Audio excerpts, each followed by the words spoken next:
studiyamızda qonaq var. Bir qədər əvvəl biz ola bilsin kimsə indicə qoşulub. Belə bir mövzunu biz araşdırmışdıq ki, nəyə görə bu günlərin imtahanlarda ən yüksək balı toplayanlar liseylərdir, xüsusi təmayüllü məktəblərin şagirdləridir. Bəs orta məktəblər. Və bizim studiyamızda qonaq var, təhsil eksperti Vüsət Əzizov. Xoş gördük Vüsət bəy. Necədir bu imtahanlardan sonra, ümumi təhlildən sonra sizin bir ekspert olaraq fikirləriniz və düşüncələriniz? Təbii ki, doğru vurguladınız. Daha çox yüksək bal yığan abituriyentlər, xüsusi gimnaziyalar, liseylərdir. Təbii ki, bunun əsas səbəbi ondan ibarətdir ki, həmin o liseylərə, gimnaziyalara aşağı yaş qruplarında, məsələn 5-ci, 6-cı sinifdən xüsusi imtahanla şagird qəbulu həyata keçirdiklərinə görə onlar daha yüksək bal toplamış şagirdlər olur. Yəni artıq müəyyən müddətdən sonra onlar hazıra nazirlik eləyirlər. Bir növ belə deyək, ən seçmə uşaqlar orada təhsil alırlar və artıq müəyyən belə deyək 9, 10, 11 yuxarı siniflər arasında pulla təhsil alırlar yoxsa pulsuz o uşaqlar? Elə təhsil müəssisələri var ki, məsələn onlar Təhsil Nazirliyinin tabeliyində fəaliyyət göstərdiyinə görə ödənişli şəkildə orada təhsil var. Amma bəzi özəl təhsil müəssisələri də varkən onlar ödənişlə təbii ki və artıq belə deyək yuxarı sinifdə 9, 10, 11-ci siniflərdə onlara sırf ixtisas qrupları üzrə artıq təmayül fənlər üzrə hazırlıqlar keçirilir və artıq ona görə də həmin belə deyək abituriyentlər daha yüksək nəticə göstərir. Ancaq bu o demək deyil ki, digər məktəblərdə də təhsilin keyfiyyəti aşağıdır. Bəzən görürsünüz ki, rayonlarda, kənd məktəblər, uzaq kəndlərdə belə yüksək bal toplayan abituriyentlər olur. Təbii ki, burada müəyyən faktorlar var. Amma hər bir halda yenə də daha çox siz qeyd etdiyiniz kimi yüksək nəticə göstərən abituriyentlər Bakı şəhərində olan liseylər və gimnaziyalardır. Vüsət bəy, ikinci tur yaxınlaşır magistratura imtahanlarında. May ayının 11-nə bəli imtahan. Mənə sadə bir belə deyək sual var ki, onun cavabı çox maraqlıdır. Deməli, bakalavr dövründə məntiq dərsini keçənlər var və keçməyənlər var. Amma magistr imtahanında onlar bir deməli fəndə məntiqdən imtahan verir ki, onun payı çoxdur, 50 suala yaxındır, belə təxminən, bəli. Və necə olur ki, bu məntiq fənnini keçənə də bu imtahan məntiq düşür magistr olmaq üçün və bundan ümumiyyətlə bu fənni keçməyənə də. Bu bir. İkinci bir tərəfdən, məntiq özü məntiqlə tapılan bir məsələlər deməkdir və bu ənənə əvvəldən belə gəlib. Amma bunun indi qaydaları var. Yəni, heç məntiqi olmayan bir adam bu qaydaları bilə-bilə o məntiqi düz yaza bilir. Və çox məntiqli bir adam bu qaydalardan bir xəbərdirsə onu yaza bilmir. Harası bunun məntiqi?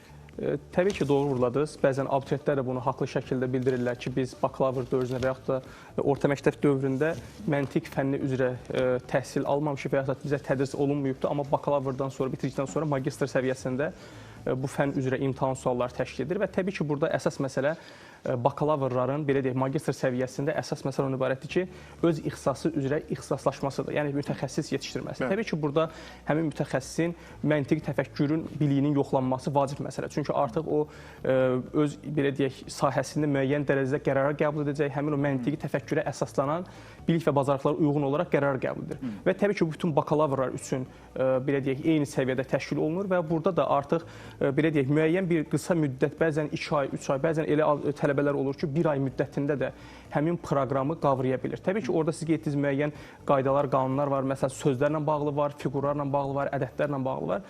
Məlum məsələdir ki, indi riyazi biliyi yaxşı olan yüksək nəticə göstərəcək. Amma hər bir halda bu demək deyil ki, məsələn, tutaq ki, dilçilik üzrə bitirən tələbə bəzən görürsünüz, yəni onlar qəbul olduqda, məsələn, riyaziyyatdan zəif nəticə göstərir. Amma orada qeyd etdiyim kimi elə suallar olur ki, burada həm sözlərlə bağlı olan məntiqlər var. Ki, o azdır. Bəli, azdır, amma hər bir halda artıq o dediyim kimi bakalavr müddəti ərzində tələbə özünü inkişaf elətdirə bilər və belə deyək də, o məntiq artıq elə bir vərdişdir ki, onu işlədikcə yeni bir qaydalar çıxır, yeni bir belə deyək, fikirlər formalaşır və artıq bunun nəticəsində də tələbələr həmin suallara cavablandıra bilirlər. Yəni ki, məntiq belə deyərdim, müəyyən bir vərdiş nəticəsində formalaşır. Ki, məncə vərdiş olmamalıdır, hər halda vərdişə çevrilir. Amma bəzən görürsünüz ki, müasir dövrdə belədir ki, artıq biz nəzəri biliklərə yox, praktik biliklərə əsaslanırıq. Yəni artıq müəyyən bir qərarları qəbul edəndə müəyyən bir məntiqi belə təfəkkür nəticəsinə əsasən biz bu qərarı verməliyik.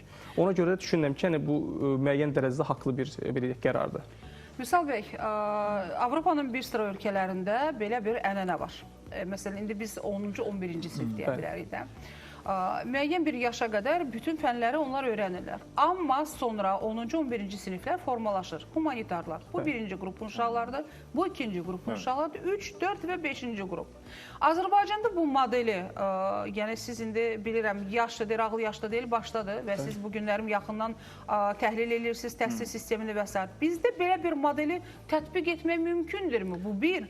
İkincisi də, əgər uşaqlar artıq riyaziyyatdır, ana dil üzrə veriblərsə, deməli, imtahanları, niyə görə onlar növbəti imtahanlara qədər, ayın sonuna, ilin sonuna qədər yenə də o dərsləri getməlidirlər? Onu doğru vurguladınız. Artıq bizdə məktəblərdə pilot layihələr var ki, artıq 9-cu sinif buraxılış imtahanı veriləndən sonra 10-11-ci sinifləri pilot layihələr var. Yəni ki, burada artıq şagirdlər ərz yazırlar ki, məsələn, mən birinci qrup hazırlaşıram, ikinci qrup hazırlaşıram və orada daha çox həmin ixtisas qruplarına aid olan fənlərin saatları daha çox olur. Məsələn, ikinci qrup üzrə olan tarix, coğrafiya, riyaziyyat, bunlar daha çox saatlar keçirilirsə, məsələn, üçüncü qrupda eyni zamanda Azərbaycan dili, ədəbiyyat, tarix, yəni bu kimi fənlər daha çox önəm verilir. Yəni ixtisas qruplarına görə burada bölünmələr olur. Və qeyd etdiyim kimi, orada artıq təmayüz siniflərə uyğun olaraq dərslər keçirir və belə deyək, abituriyentlər həmin o dərsləri yaxşı qavramaqla bərabər, həm də təbii ki, o fərdi hazırlıqlara, belə deyək, repetitoriyanı gedərək o dərsləri yerinə təkrarlamış olurlar. Və artıq belə deyək, bizim təhsil sistemində olan bəzi qərarlar dünya təcrübəsində sınanmış bir metodlardan istifadə olunur. Təbii ki, onlar müəyyən bir dövr ərzində izlənilir, həmin o pilot layihələr icra olunur və pilot layihələrin nəticəsi, müsbət belə deyək, nəticəsini göstərirsə, artıq bunlar geniş şəkildə digər təhsil müəssisələrində tətbiq edilir. Və onu doğru vurguladınız, bəli, buraxılış imtahanları mart ayında təşkil olunur və artıq mart ayından sonra belə deyək, şagirdlərin həqiqətən də belədir ki, dərsə davamiyyəti aşağı düşür faiz olaraq. Çünki buraxılış imtahanını verib artıq müəyyən dərəcədə 1-2 bal toplayıbdır və davamiyyət aşağı düşür. Və eyni zamanda da, yəni burada imtahanların əvvələ çəkilməsi, yəni belə deyək, burada çünki imtahan qrafiki var. Təbii ki, imtahan qrafiki Dövlət İmtahan Mərkəzi və Təhsil Nazirliyi eyni zamanda Nazirlər Kabineti tərəfindən yəni birgə şəkildə bunlar hazırlanır və həmin o imtahan müddətini, o müəyyən bir dövr var, həmin dövrə qədər sıxışdırılmalıdır. Çünki artıq sentyabra dərslər də başlayır. Ona görə də o blok imtahanının belə deyək, 2 dəfə keçirilməsi, daha sonra buraxılış imtahanının belə deyək, iki zona olması və yaxud da məzunlar üçün keçirilməsi, daha sonra magistr imtahanı, 9-ların buraxılış imtahanı, yəni imtahan daha çox olduğuna görə məcbur şəkildə müəyyən müddət aralığına salınmalıdır ki, həmin o vaxt gəlib çatdıra bilsin. Vüsət bəy, bizdə deməli, müəyyən təcrübələr aparılır, yeniliklər edilir. Hər il tədrisdə, təhsildə bir yenilik edilir. Bəli. Amma bu yeniliklərin heç biri repetitorun deməli, rolunu azaltmır. Əksinə, nə qədər qəlizləşirsə, nə qədər yeniliklər tətbiq olunursa, bir o qədər repetitora ehtiyac çoxalır. Bir o qədər, dünənə qədər, məsələn, bir sinifdən 10 şagirdin repetitora ehtiyacı varsa, bugün 15-20 şagirdin repetitora. Və biz çox bal toplamış uşaqları danışdırdıq. Onların da heç birinin içindən müəllim yanına getməmiş, belə deyirlər, repetitor yanına getməmiş uşaq çıxmadı. Nə edək, yəni, repetitor artıq alın yazısıdırmı? Əslində belə bir qayda var. Yəni bəzən elə düşünürük ki, biz repetitor yanına getməsək bal yığa bilmərik. Elə deyil. Təəssüf olsun ki, bəli, elədir. Amma belə deyək, yəni qeyd etdiyim kimi, abituriyentlər tutaq ki, 10-cu sinifə qədər gəlir, artıq 11-ci sinifdə bilir ki, mənim müəyyən bir 5 ay, 6 ay müddətim var, imtahan verməliyəm və artıq abituriyentlərə belə deyək, suallar 5-ci sinifdən ta 11-ci sinifə qədər düşdüyünə görə, yəni təbii ki, mən 11-də oxuyanda artıq 5-də 6-da keçdiyim o tarix olsun, ana dil olsun, onları oxusam belə yadından çıxartmış olaram. Ona görə də belə deyək, bunlara bir müəyyən bir təkrar lazımdır.